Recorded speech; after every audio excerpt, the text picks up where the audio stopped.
Assalamualaikum.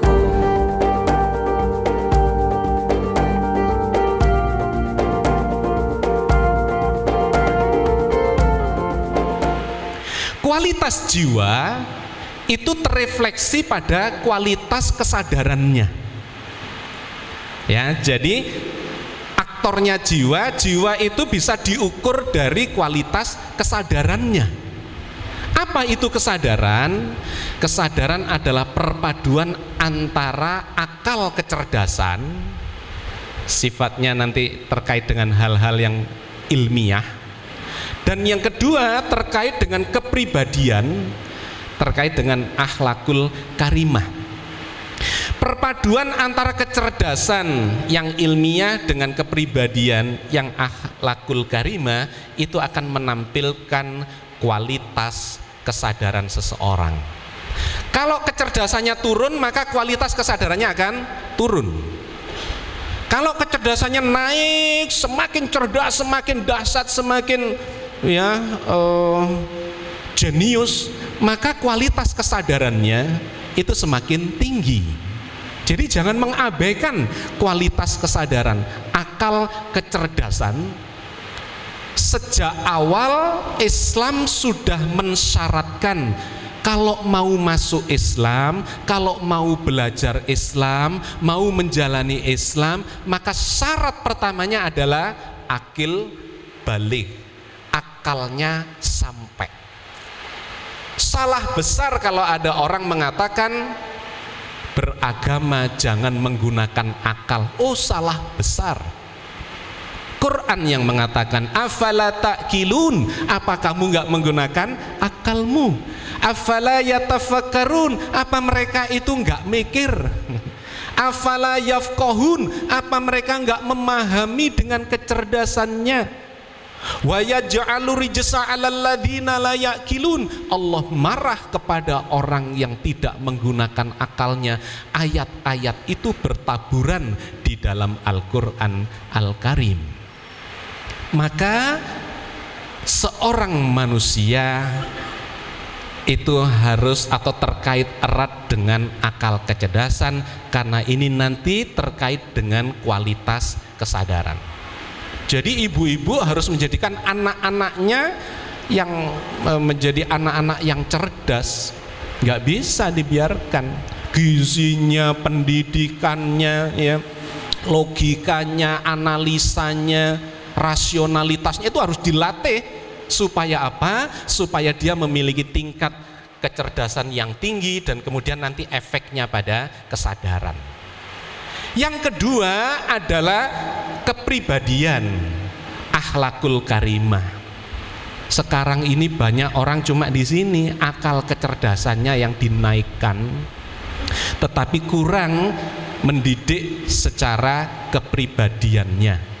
Dulu zaman saya masih sekolah, masih kecil, itu ada pelajaran budi pekerti. Ya, sekarang nggak ada pelajaran budi pekerti itu. Jadi hanya menggarap intelektualitas, ini bahaya sekali. Maka negara ini banyak orang yang pinter tetapi tidak punya akhlak yang baik, sehingga rusak semua. Kualitas kesadaran sangat dipengaruhi yang kedua oleh akhlak yang baik, oleh kepribadian yang baik. Agama sangat concern kepada dua hal ini, bukan hanya akhlak tetapi juga kecerdasan. Jangan mengira pelajaran agama hanya pelajaran kepribadian, tetapi Islam juga mengajarkan untuk menggarap kualitas akal kecerdasan kita secara ilmiah. Kesadaran itulah yang harus kita garap. Menuju kemana? Menuju ke puncak kesadaran. Di mana puncak kesadaran itu? Bapak dan Ibu sekalian yang saya hormati, yang pingin saya garis bawahi dulu, yang disebut kesadaran itu bukan hanya terjaga, gak turu, gak pingsan itu sadar. Nah, bukan itu maksudnya. Karena di situ ada nilai-nilai yang di dalam medis disebut fungsi luhur. kecerdasan dan kepribadian, bukan hanya terjaga. Soal terjaga di bulan lalu kita sudah membahas. Di kedokteran ada yang disebut sebagai Glasgow Coma Scale, ya, skala tingkat koma tidaknya seseorang yang diajukan oleh Glasgow, ya, ahli tentang psikiatri. Nah, bukan itu yang dimaksudkan tidak koma atau tidak pingsan, tidak tidur. Lebih dari itu, kesadaran itu adalah kombinasi dari kecerdasan dan kepribadian sehingga dia bisa menangkap realitas yang ada di sekitarnya yang dinaikkan terus sehingga dia bisa merasakan kehadiran Allah. Itulah yang dimaksud sebagai kesadaran jiwa kita yang harus kita didik supaya menjadi lebih baik, lebih baik. Kesadaran itu bertingkat-tingkat. Tingkat yang paling rendah adalah yang disebut kesadaran indrawi. Kesadaran indrawi ini sangat dangkal dan bersifat subjektif. Tapi kita memiliki atau pernah mengalami atau bahkan masih sedang mengalami terus kesadaran terkait dengan indera kita ini. Terkait dengan mata, telinga, penciuman, ya, perasa, peraba. Cuman celakanya, sayangnya, orang yang bertumpu atau masih di level kesadaran indrawi, dia terlalu bertumpu kepada inderanya dan mengatakan sesuatu itu tidak ada, tidak eksis ketika panca inderanya tidak bisa nangkep sesuatu itu. Dia mengatakan meja ini ada karena bisa melihat meja ini. Tapi begitu dia menghadap ke sana, tidak melihat meja, didengar nggak kedengeran, diraba, dijangkau nggak kena, diaromai nggak kena. Dia mengatakan tidak ada. Betapa lemahnya cara menyimpulkan yang seperti ini hanya karena matanya tidak melihat itu, maka dia mengatakan itu tidak ada. Di belakang tembok ini banyak eksistensi benda-benda, peristiwa dan segala macam. Hanya karena mata kita tidak bisa melihat peristiwa itu, apakah Anda akan mengatakan itu tidak ada? Nah, inilah tingkat kesadaran yang sangat dangkal dan menipu, subjektif. Padahal orang lain itu mengatakan, loh ada loh. Aku bisa melihat lewat jendela loh. Bapak dan Ibu sekalian, celakanya mata kita, telinga kita, penciuman kita, panca indera kita itu suka menipu dikarenakan keterbatasannya. Sangat terbatas. Benda yang sangat besar, mata kita bisa melihat enggak? Enggak bisa. Kalau benda itu ekstrim besar, ya, besar sekali, enggak bisa. Kita cuma melihat ya, sebagian dari eksistensi benda itu. Sangat besar, nggak bisa. Sangat kecil juga nggak bisa. Padahal begitu dilihat pakai mikroskop dan mungkin mikroskop elektron, loh ada benda ini, kuman itu ada loh, virus itu ada loh, tetapi mata kita tidak mampu menjangkaunya. Lantas apakah Anda mengatakan bahwa itu tidak ada? Oh, dangkal sekali. Besar nggak, terlalu besar nggak bisa, terlalu kecil nggak bisa. Terlalu jauh bisa nggak? Nggak bisa. Terlalu dekat, saat belek, nutup mata juga nggak bisa. Jadi betapa ringkihnya sebetulnya mata kita. Sama telinga kita juga. Terlalu keras nggak bisa, terlalu lemah nggak bisa. Akhirnya kayak lagu dangdut itu yang sedang-sedang saja. Karena keterbatasan mata kita, panca indera kita. Bahkan yang terlihat pun itu masih menipu. Jadi kalau saya nanya kepada ibu, Bu, rel itu sebetulnya sejajar atau menyempit sih, Bu? Kalau kita lihat di sana ada rel, itu kelihatannya Pak menyempit, Pak. Karena kita tidak menjalani itu. Begitu kita jalani, oh Surabaya Jakarta nggak ada yang menyempit itu relnya. Menipu. Padahal sudah jelas-jelas bisa lihat oleh mata kita. Bintang yang besar, yang besarnya itu bisa ribuan kali bumi kita, bahkan ribuan kali matahari kita. Bu, matahari kita, Pak, matahari kita itu besarnya kalau 2000 bumi saja dicemplungkan ke matahari kita itu nyemplung. Jadi ibaratnya ya kayak kelereng bumi kita, matahari itu kayak bola basket gitulah kira-kira besarnya. Tetapi bintang-bintang lain itu ada yang besarnya ribuan kali matahari kita.